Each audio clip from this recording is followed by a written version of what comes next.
Welcome back to my channel. नमस्कार. Chef Sunil Patil's किचनमध्ये आपल्या सर्वांचं हार्दिक स्वागत आहे.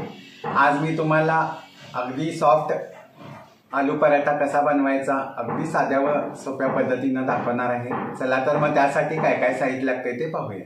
इथं मी 5 बटाटे उकडून घेतलेले आहेत मोठ्या आकाराचे. अर्धा किलो त्याचं वजन आहे. कोथिंबीर, आलं लसूण पेस्ट, मिरची क्रश, धना जिरा पावडर, हळद पूड, हिंग पूड, मीठ, तेल, बेसन पीठ व इथं मी 2 ग्लास गव्हाचं पीठ घेतलेलं आहे. रेसिपीला सुरू करूया. पहिल्यांदा गव्हाचं पीठ घ्यायचं आहे. त्यानंतर पराठा सॉफ्ट होण्यासाठी मी ह्यामध्ये 2च चमचे बेसन पीठ घालणार आहे. चवीपुरतं मीठ घालायचं आहे. थोडंसं तेल घालायचं आहे व पीठ छान घट्टसर मळून घ्यायचं आहे. पराठ्यासाठी पीठ पातळ मळायचं नाही आहे, थोडंसं घट्टसर मळायचं आहे. पहिल्यांदा सगळीकडं असं हे तेल सोडून घ्यायचं आहे. आता लागेल तसं थोडं थोडं पाणी घालून हे पीठ मळून घ्यायचं आहे. हे पहा, पीठ आपलं आता मळून झालेलं आहे. हे पहा, फार घट्टी नाही फार पातळी नाही अशा पद्धतीनं हे पीठ मळायचं आहे. आता याला थोडंसं तेल लावायचं आहे व हे पीठ आता 15 मिनिटासाठी सेटिंगला ठेवायचं आहे. आपलं पीठ भिजूपर्यंत आता सारण तयार करून घेऊया. हे पहा, अशा पद्धतीनं हे सगळे बटाटे स्मॅश करून घ्यायचे आहेत. बटाटो जास्ती शिजवायचे नाहीत पराठ्यासाठी.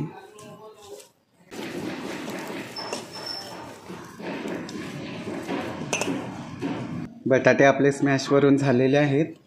आता यामध्ये 1 चमचा मिरची क्रश घालायचा आहे. तुमच्या आवडीनुसार तुम्ही घाला. 1 चमचा आलं लसूण क्रश, 1 चमचा धना जिरा पावडर,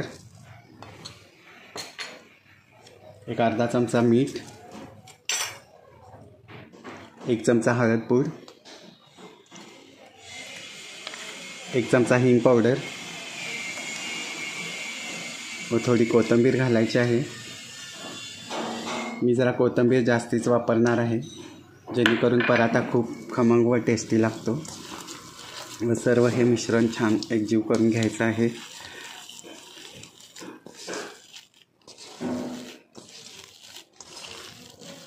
हे बघा, मस्त छान आपलं आलू पराठ्याचं आता इथं सारण तयार झालेलं आहे. आता याचे गोळे करून घ्यायचे आहेत. तर इथं आपले गोळे आता इथं सर्व तयार आहेत. तर अर्धा किलोमध्ये 20 गोळे झालेले आहेत. हे पहा, व आता 15 मिनटं पण झालेली आहेत आपली व कणिक छान भिजलेली आहे. आता ह्याचे सुद्धा गोळे करून घ्यायचे आहेत. अशा पद्धतीनं गोळे करून घ्यायचे आहेत व पराठे लाटून घ्यायचे आहेत. इथं आपला गोळा तयार आहे. आता गव्हाच्या पिठामध्ये गोळा घोळायचा आहे व पहिल्यांदा थोडंसं असं लाटून घ्यायचं आहे.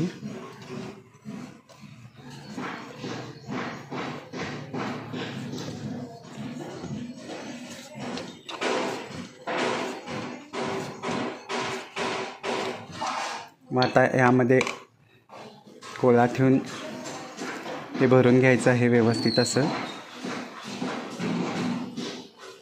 व हे जास्तीचं पीठ काढून द्यायचं आहे.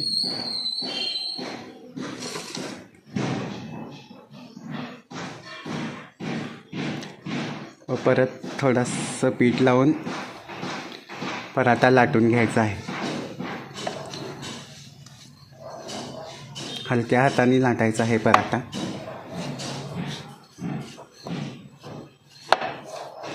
हे बघा, पराठा लाटून झालेला आहे.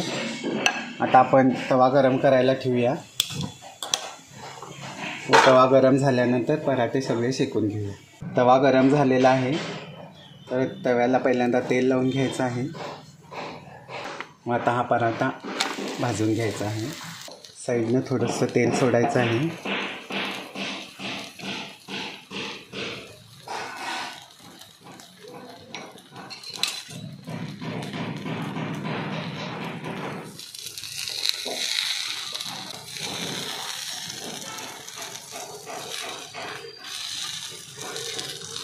हा पराठा छानसा भाजून घ्यायचा आहे।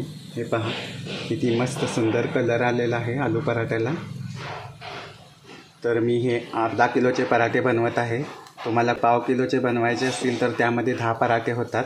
तुम्ही पाव किलोचे बनवू शकता। छान पराठा भाजलेला आहे। आता आपण काढून घ्यायचा आहे व बाकीचे पण पराठे अशाच पद्धतीनं भाजून घ्यायचे आहे।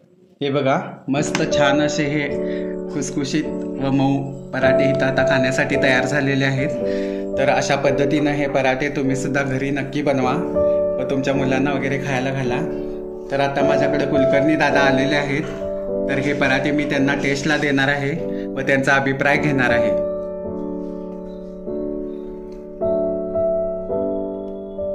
तर हे पराठे मी आता कुलकर्णी दादांना टेस्टसाठी देणार आहे। दादा टेस्ट करावं, सांगा कसं झाले ते।